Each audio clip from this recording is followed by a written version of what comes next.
حضرت ابراہیم علیہ السلام چلتے ہیں، اپنے بیٹے اسماعیل کے پاس آتے ہیں اور آ کر سارا خواب بیان کرتے ہیں۔ کیا خواب ہے؟ فرمایا فلما بلغ معه السعي قال يا بني اني ارى في المنام اني اذبحك فانظر ماذا ترى۔ آپ اپنے بیٹے کو بلاتے ہیں، اب بیٹا باپ سے محبت کرتا ہوا دوڑتا ہوا حضرت ابراہیم علیہ السلام کے گلے لگ گئے ہوں گے۔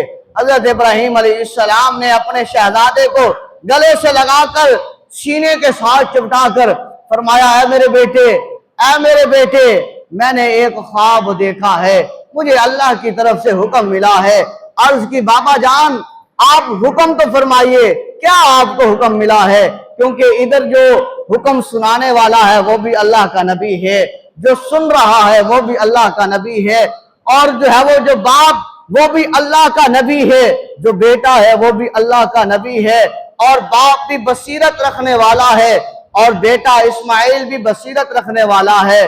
اللہ اکبر۔ فرمایا باپ بیٹے کی محبت بے مثال، لیکن جب باپ نے یہ کہا تو بیٹے نے آگے سے عرض کیا بابا اگر اللہ کی طرف سے حکم ہے تو میں اللہ کے حکم پر راضی ہوں۔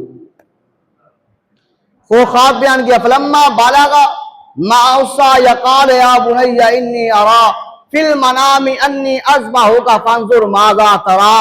حضرت ابراہیم علیہ السلام نے اپنے بیٹے کو بلایا اور بلا کر آپ نے فرمایا اے میرے پیارے فرزند، اے میرے بیٹے ذرا سننا، میں نے خواب میں دیکھا ہے کہ میں تمہیں ذبح کر رہا ہوں، میں خواب دیکھ کر آیا ہوں، میں تمہیں ذبح کر رہا ہوں، ذرا بتا تو صحیح نا اس کے بارے میں تیری کیا رائے ہے؟ اللہ اکبر۔ وہ آج کا بیٹا نہیں ہے، آج کا باپ نہیں ہے۔ باپ جس طرح اپنے بیٹے کی پرورش کر رہا ہے، بیٹا اسی طرح آگے باپ کا جو ہے وہ گربان پکڑ کر کھڑا ہے۔ اگر آج باپ جو ہے وہ حلال رزق کما کر حلال رزق کھا کر اپنے بچے کو کھلا کر بڑا کرے گا، قرآن پڑھائے گا، حدیث پڑھائے گا، اللہ اور اپنے محبوب کا فرمان پڑھائے گا، تو وہ بیٹا باپ کے سامنے سر نہیں اٹھائے گا بلکہ باپ کے سامنے سر کو جھکا لے گا۔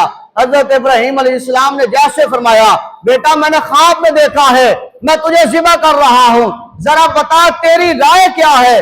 آگے قرآن کہتا ہے قال یا ابت افعل ما تؤمر ستجدنی انشاءاللہ، یا اے بابا جان میں آپ کا بیٹا حاضر ہوں، جیسے اللہ نے آپ کو حکم دیا ہے آپ وہ کر ڈالیے، انشاءاللہ میں اللہ کے حکم سے مع الصابرین، میں اللہ کے حکم سے انشاءاللہ من الصابرین، میں اللہ کے حکم سے صبر کرنے والوں میں سے ہوں گا۔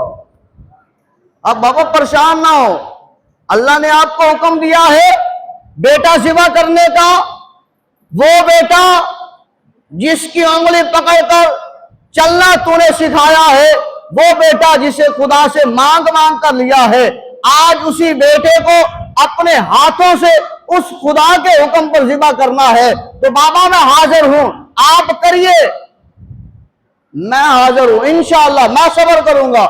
آگے کیا فرمایا؟ فرمایا فلما اسلم وتلہ للجبین، پھر حضرت ابراہیم علیہ السلام نے فرمایا ٹھیک ہے۔ حضرت ابراہیم علیہ السلام نے جبین کے بل حضرت اسماعیل علیہ السلام کو لٹایا اور پھر کیا فرمایا وَنَادَيْنَاهُ أَن يَا إِبْرَاهِيمُ قَدْ صَدَّقْتَ الرُّؤْيَا إِنَّا كَذَلِكَ نَجْزِي الْمُحْسِنِينَ۔